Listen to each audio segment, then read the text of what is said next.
World order change हो रहा है और भाई जब चेंज होता है किसी भी पोजीशन में तो उसमें कुछ ना कुछ उठापटक तो होती ही है।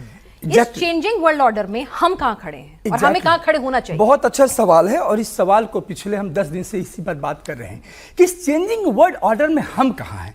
इस चेंजिंग वर्ल्ड ऑर्डर में इंडिया सेंट्रिक में हमेशा कहता हूं आज पूरे डायलॉग विमर्श देखिए पूरी दुनिया के, उस विमर्श में भारत केंद्र में। जब मैं ये कहता हूं तो कुछ लोगों को लगता है कि आइडियलिस्टिक पोस्चर है। आइडियलिस्टिक नहीं है, ये युवा बैठे हुए हैं। मैं इनको ग्लासगो 20 जो COP26 की बैठक हुई थी वहां आदरणीय प्रधानमंत्री जी वहां पर एक्शन प्लान को लेकर गए थे, क्लाइमेट एक्शन प्लान को लेकर। दुनिया में जितने ग्लोबल चैलेंजेस है, India has potential to address these global challenges और वो एक्शन प्लान है। इसलिए मैं कहता हूं कि जब बदलता ऑर्डर है ना, इस बदलते ऑर्डर में इंडिया के पास एक 1.4 बिलियन पॉपुलेशन है, दुनिया की सबसे बड़ी DPI है आपके पास है, डिजिटल पब्लिक इंफ्रास्ट्रक्चर आपके पास, दुनिया की सबसे डेमोग्राफी है। उस कंडीशन में बदलते ऑर्डर में भारत केंद्र बिंदु है।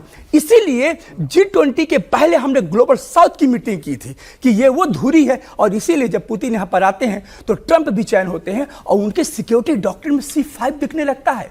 वहां से बीजिंग से कहते हैं SCO में इंडिया सेंटर में होते हैं, आदरणीय प्रधानमंत्री जी दोनों के बीच में होते हैं। आखिर क्या अचानक सब कुछ? ऐसा नहीं है।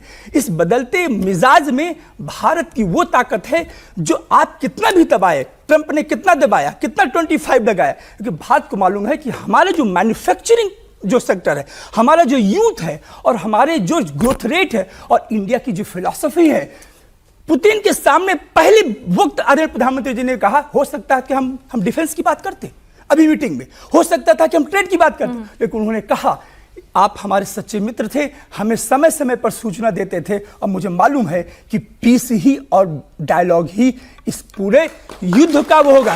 यानी India has action plan to address the changing world order and positioning itself not as a rhetoric but as a solution provider country. चलिए सर, उम्मीद पर सभी लोग हैं, हम चाहेंगे कि हम दुनिया को रास्ता दिखाएं। हिंदुस्तान ने इतिहास में भी ऐसे किया है। प्रोफेसर अंशु, आप अगर बात करें रूस यूक्रेन वॉर की, क्योंकि ठीक है बाकी वॉर जो है उसका स्केल इतना बड़ा नहीं है, वो छोटे फ्रेगमेंटेड कॉन्फ्लिक्ट सर कह रहे हैं, लेकिन ये वॉर रुकता नहीं दिखता और कुछ समझ नहीं आ रहा है। मतलब आप पीस स्टॉक करके आते हैं, उसके बाद बड़े बम गिरा देते हैं और ज्यादा हथियार लेते हैं। चल क्या रहा है इसमें और आपको लगता है कि कहीं रुकेगा? रुकेगा तो बिल्कुल, जो युद्ध शुरू होता है उसका अंत भी होता है। 4 साल हो गए, बिल्कुल रुकेगा और नए साल में हम नई आशा के साथ प्रवेश करेंगे, क्योंकि जेलेंस्की के भारत आने की भी खबरें आ रही हैं पुतिन की विजिट के बाद। यूक्रेन रूस के युद्ध के साथ साथ में बैलेंस ऑफ पावर की तरफ भी आपको ले चलूंगी दुनिया के, और ग्लोबल वर्ल्ड ऑर्डर के बारे में कुछ बेसिक बताना चाहूंगी। पहले आपके सवाल के जवाब पर आती हूं। रशिया यूक्रेन युद्ध के बीच जो गले की हड्डी दोनों ही साइड्स की तरफ से फंसी हुई है, हम उसको देखें।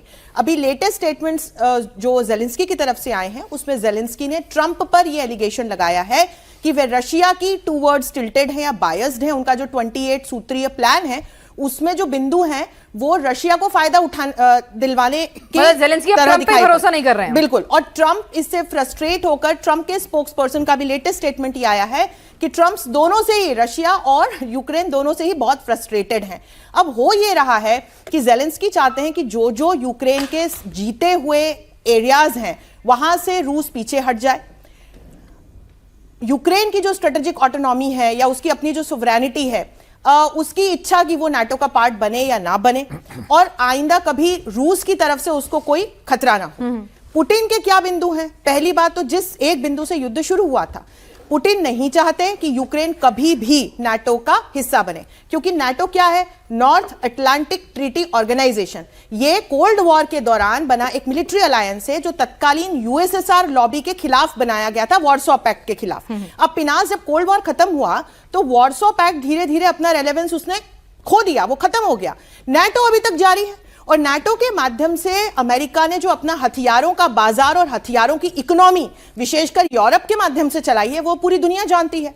तो इसीलिए कहा जाता है कि जो ये युद्ध है ये यूक्रेन रशिया के बीच में नहीं है, ये रशिया और नाटो के बीच में है। और सही बात है भाई, एक समय यूक्रेन तत्कालीन USSR का पार्ट था। तो यदि आप जियोपॉलिटिकली और दुनिया के नक्शे पर देखेंगे तो यदि यूक्रेन को नाटो का मेंबर बनने देते हैं पुतिन, तो रशिया के लिए कितना बड़ा खतरा है ये हम समझ सकते हैं। उनके दरवाजे पर जाकर के अमेरिका और नाटो खड़ा हो जाएगा।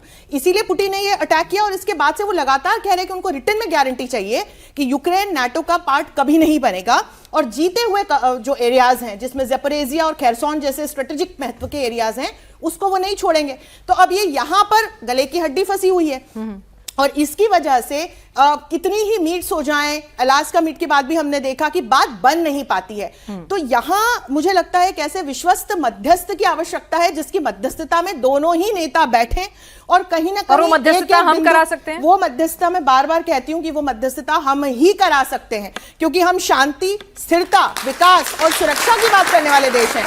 हमने पूरी दुनिया को बता दिया है पिनाज कि हमारे ऊपर टैरिफ लगे तो हमने अपनी जीडीपी ग्रोथ कितनी करके बताई, 8.2% करके बताई।